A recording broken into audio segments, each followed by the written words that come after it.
بسم اللہ الرحمن الرحیم. السلام علیکم ناظرین. دو ایشوز کے اوپر بات کروں گا. ایک تو ایشو ہے جس کا تعلق پی ٹی آئی کے ساتھ ہے، اور پی ٹی آئی کا یہ فیصلہ کہ انہوں نے سنی اتحاد کونسل کے ساتھ جو معاہدہ کیا اور وہ اپنے آزاد اراکین جو ان کے الیکشن جیتے ہیں وہ سنی اتحاد کونسل کو ریپرزینٹ کریں گے، اور وہ جب اسمبلیوں میں جائیں گے تو وہ پی ٹی آئی کے ممبر نہیں کہلوائیں گے بلکہ وہ سنی اتحاد کونسل کے ممبر کہلوائیں گے. تو اس سے مقصد اس کا ظاہر ہے، سب کو پتہ ہے کہ مقصد یہ تھا کہ جو ریزرو سیٹس ہیں، جو P T I reserve seats کے اگینسٹ جن خواتین اور مائنارٹیز کے ممبرز کو وہ الیکٹ کروانا چاہ رہے ہیں کہ تاکہ ان کو الیکٹ کروایا جائے. تو اس میں ایک بہت بڑا رسک انوالو ہے. تو وہ رسک کیا ہے، ایک تو اس بارے میں بات کروں گا، اور دوسرا جو پاکستان پیپلز پارٹی اور پی ایم ایل این کے اور ایم کیو ایم کے درمیان گورنمنٹ فارمیشن کے اوپر جو بات چیت ہو رہی ہے اس میں ایک اہم نقطہ جو ڈسکس ہو رہا ہے وہ بھی اس کے متعلق بھی میں آپ کو آگاہ کروں گا، آپ کو بتاؤں گا. اچھا، ایک تو آپ کو پتہ ہے کہ کل جو پریس کانفرنس ایک ہوئی پی ٹی آئی اور سنی اتحاد کونسل کے جو سربراہ ہیں صاحبزادہ حامد رضا صاحب، ان کے درمیان ان کی پریس کانفرنس ہوئی، اور اس میں یہ اناؤنس کیا گیا کہ جی پی ٹی آئی کے جتنے بھی قومی اور صوبائی اسمبلیوں کے ممبران ہیں جو کہ پی ٹی آئی کی جنہوں نے الیکشن جیتا آزاد حیثیت میں، لیکن وہ بیسیکلی وہ پی ٹی آئی ان کو سپورٹ کر رہی تھی، تو وہ جتنے بھی لوگ ہیں ان کے حوالے سے یہ بات کہی گئی کہ وہ سنی اتحاد کونسل کو جوائن کریں گے اور اسی کو ریپرزینٹ کریں گے. اور وہی والا مقصد جو میں نے آپ کو بتایا کہ جی اس کا مقصد یہ ہے کہ جی جو سیٹیں ہیں ان کی ریزرو سیٹس ہیں خواتین کی اور مائنارٹیز کی، تاکہ وہ سیکیور کی جا سکیں. اچھا، اس میں پہلے دو اس میں بنیادی باتیں ہیں. پہلے ایک بنیادی بات تو یہ ہے کہ یہ جو پی ٹی آئی کی جو حمایت یافتہ آزاد امیدواروں کی سنی اتحاد کونسل میں شمولیت کے اعلان کے باوجود سنی اتحاد کونسل کو پارلیمانی پارٹی میں بدلنا آسان نہیں ہوگا. اب اس کی کیا وجہ ہے یہ میں ابھی آپ کو بتاتا ہوں، اور اس کی وجہ سب سے اہم یہ ہے کہ سنی اتحاد کونسل کے پلیٹ فارم کے اوپر انہوں نے قومی اسمبلی میں کوئی الیکشن میں کوئی سیٹ نہیں جیتی. آلدو صاحبزادہ حامد رضا صاحب جو کہ سنی اتحاد کونسل کے جو ہیڈ ہیں وہ الیکشن خود جیتے ہیں، لیکن وہ آزاد حیثیت سے الیکشن جیتے ہیں. انہوں نے جو الیکشن لڑا تھا وہ سنی اتحاد کونسل کے جو الیکشن سمبل تھا اس کے اوپر انہوں نے الیکشن نہیں لڑا تھا. تو اس لحاظ سے یہ اہم بات ہے کہ جی اب وہ کس طریقے سے جو پولیٹیکل پارٹی خود الیکشن نہیں جیتی یا نیشنل اسمبلی میں جس کی اپنی سیٹ نہیں ہے، تو وہ کس طریقے سے پی ٹی آئی کے جو آزاد اراکین ہیں ان کو اپنے میں شامل کر سکتی ہے. یہ ایک بنیادی ایک اہم نقطہ ہے، کیونکہ آئین پاکستان کو جب آپ پڑھتے ہیں نا، جب انڈیپینڈنٹ کینڈیڈیٹس کے حوالے سے وہاں پہ جب بات کی جاتی ہے آئین کے تحت، تو وہاں پہ جب مائنارٹیز اور خواتین کی جب سیٹس کی ریزرو سیٹس کو کمپلیٹ کرنے کی بات کی جاتی ہے تو اس میں یہ کہا جاتا ہے، یہ لکھا ہوا ہے اس قسم کی بات کہ جی آزاد اراکین اس پولیٹیکل پارٹی کو میں شامل ہو سکتے ہیں ریزرو سیٹس کے لیے جو کہ ان پولیٹیکل پارٹی جنہوں نے جنرل الیکشنز میں کچھ بھی سیٹیں، کوئی بھی سیٹ 1 ہو 2 ہو 10 ہو 20 ہو 100 ہوں، انہوں نے الیکشنز میں کوئی سیٹیں سیکیور کی ہوں. اب سنی اتحاد کونسل کے لحاظ سے تو انہوں نے کوئی سیٹ مطلب ہے کہ سیکیور ہی نہیں کی، اور جب انہوں نے کوئی سیٹ سیکیور نہیں کی تو آئین کا یہی جو آرٹیکل ہے جس کو میں آپ کو بتا رہا ہوں کہ جس میں اس طرح کی بات لکھی ہے، تو اس کے لحاظ سے پھر کس طریقے سے وہ سنی اتحاد کونسل کو جوائن کر سکتے ہیں. اگر یہ آپشن تھا، اگر یہ نہیں تھا تو اس کے علاوہ تو پھر وہ والا بھی آپشن تھا کہ اگر یہ بات پاسبل ہے تو پی ٹی آئی اپنے الیکشنز کروا کے تو پی ٹی آئی کو جوائن کر سکتے تھے، یا کسی بھی ایسی پولیٹیکل پارٹی جس کی کوئی ریپرزنٹیشن نہیں ہے اس کے اندر نیشنل اسمبلی کے اندر. تو یہ بڑا بنیادی ایک اہم نقطہ ہے. اچھا، دوسرا جو ایک اہم نقطہ ہے وہ میں آپ کو بتاؤں کہ الیکشن ایکٹ کو جب آپ پڑھتے ہیں تو اس میں جو ایک بات بڑی امپورٹنٹ لکھی ہے وہ یہ لکھی ہے کہ جو ریزرو سیٹس جب فل کیا جائے گا، جو خواتین اور اقلیتوں سے جن کا تعلق ہوگا، تو اس کے لیے یہ ہے کہ جی وہ ایک ان کے جو نام ہیں پولیٹیکل پارٹیز وہ ایک اسپیسیفائڈ ٹائم پیریڈ کے اوپر دیں گے، اور وہ اسپیسیفائڈ ٹائم پیریڈ کا تعین کون کرے گا؟ وہ تعین الیکشن کمیشن آف پاکستان کرے گا۔ اچھا، اب اس میں آپ کو بتاؤں کہ وہ جو تعین جو اسپیسیفائڈ ٹائم پیریڈ تھا وہ گزر چکا، اور وہ کون سا اسپیسیفائڈ ٹائم پیریڈ تھا؟ 18 دسمبر کو لاسٹ ایئر، جو 18 دسمبر مطلب ہے کوئی ڈیٹ 2 مہینے پہلے، 18 دسمبر کو الیکشن کمیشن آف پاکستان نے ایک پریس ریلیز ایشو کر کے تمام پولیٹیکل پارٹیز کو یہ کہا تھا کہ آپ جو ہے اپنے جو آپ کے خواتین اور مائنورٹیز کے جن لوگوں کی ریزرو سیٹس کے اگینسٹ جن لوگوں کو آپ چاہتے ہیں کہ ان کو الیکٹ کیا جا سکے، ان کی اپوائنٹمنٹ ہو سکے as member of the parliament, national assembly اور صوبائی اسمبلیوں کے، ان کے نام آپ ہمیں مہیا کر دیں، اور اس کی ڈیڈ لائن دسمبر 22 تھی۔ اب 22 دسمبر تک نہ پی ٹی آئی نے وہ نام دیے، بیکاز پی ٹی آئی کا تو آپ کو پتا ہے کہ اس کا مسئلہ ہی ڈیفرنٹ ہو گیا تھا کہ ان کا تو اپنا نشان ہی چلا گیا تھا، اور سنی اتحاد کونسل کی طرف سے بھی، چونکہ سنی اتحاد کونسل ایز اے پارٹی وہاں پہ نہیں آئی تھی، ایز اے پارٹی انہوں نے الیکشن نہیں لڑا تھا، اور وہاں سے بھی کوئی نام نہ خواتین کے دیے گئے نہ ہی مائنارٹیز کے ممبرز کے نام دیے گئے۔ اچھا، اب جس میں الیکشن ایکٹ کی بات کر رہا ہوں، الیکشن ایکٹ کا اگر آپ آرٹیکل 104 پڑھیں تو اس میں ایک بڑی اہم چیز لکھی ہے، اور وہ اسی متعلق ہے۔ اچھا، آرٹیکل 104 کی شق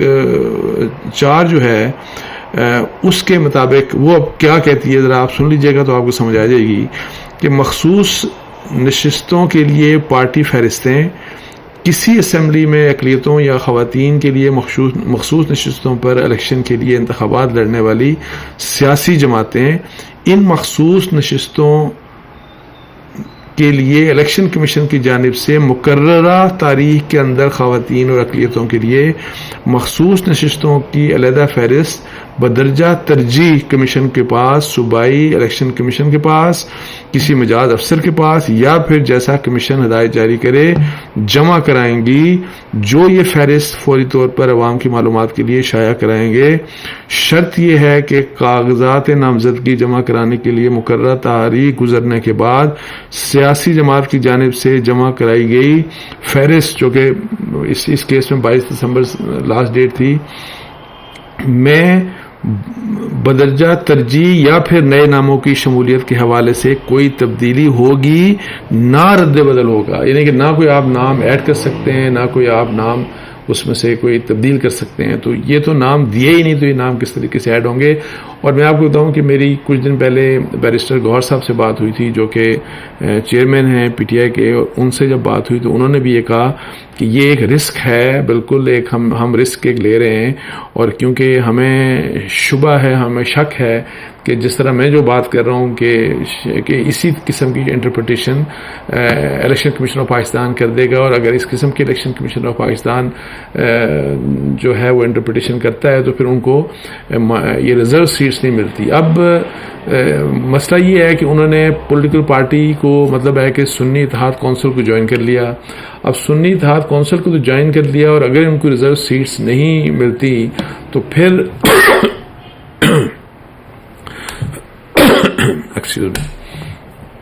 تو اگر reserve seats P T I کو مطلب ہے کہ پی ٹی آئی کے جو independent candidate, P T I کے جو ریزرو سیٹس ہیں